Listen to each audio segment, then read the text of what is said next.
Hey everybody, welcome to the Walk to Defeat ALS. My name is Justin Ichida. I'm an associate professor of stem cell biology at the University of Southern California and originally from Hawaii. Grew up in Hawaii Kai, went to Iolani School, and most of my family's still there. My mom still lives there. It's a great thing that you're here today to support the ALS Association's mission to defeat ALS. My job at USC is to not only teach biology, but to run a research lab focused on finding treatments for ALS. The way that we approach ALS is a little bit different from what's been done in the past.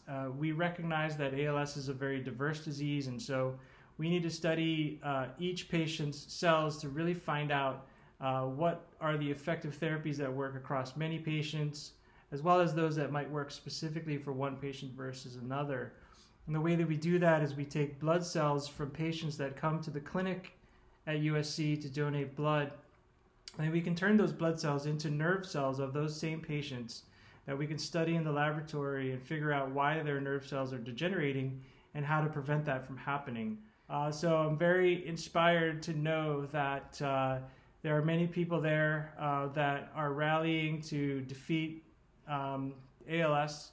I'm happy to know that the ALS Association Golden West chapter is providing better care for patients with ALS there. And I want you to know that what you're doing is incredibly important today.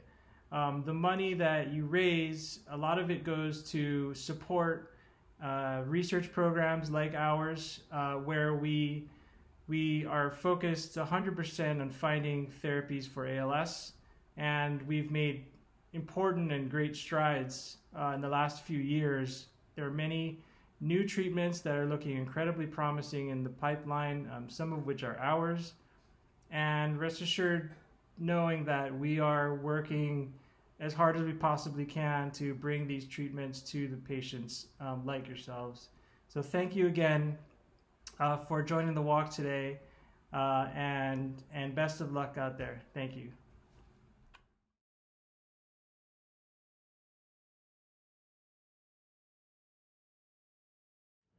Aloha, my name is Jeff Connolly. I'm a Navy veteran living with ALS in Honolulu. I'm the team captain of 808 ALS Vets. This will be my 6th Hawaii Walk to Defeat ALS in support of the Golden West chapter of the ALS Association. My journey with ALS started in the summer of 2011 and led to a diagnosis of ALS in March 2014. I'll miss getting together with my pals and the community that supports us this year at the walk, but we need to persevere and live to fight another day. It is only together that we will defeat ALS. Aloha. Aloha, my name is Dr. Corey Liao. I'm a neurologist here at the Neuromuscular Rehab Center at Hawaii Pacific Neuroscience and principal investigator at Neuromuscular Research Center. And I'm Catherine Mitchell, Dr. Liao's research coordinator. We are so happy to be here with our ALS Ohana. As you all know, amyotrophic lateral sclerosis is a progressive nervous system disease that affects nerve cells in the brain and spinal cord, causing loss of muscle control. 6 years ago, the Ice Bucket Challenge changed the world with millions of people getting dunked with ice water and learning about ALS. The challenge fund that was raised had a direct impact in the fight against ALS in my patients, including the discovery of new genes connected to ALS. Researchers use this funding for new clinical trials to test potential treatments, and the association's clinical network saw 50% expansion. Thank you so much for participating in Hawaii's Walk to Defeat ALS. Your support honors the people and families affected by ALS in Hawaii. We appreciate you and are proud to see the community's virtual support. Thank you, Golden West Chapter of ALS Association, for inviting us to participate in this year's event. For any ALS research inquiries in Hawaii, please call our research hotline at 808-564-6141 or email us at info@hawaiineuroscience.com. Mahalo!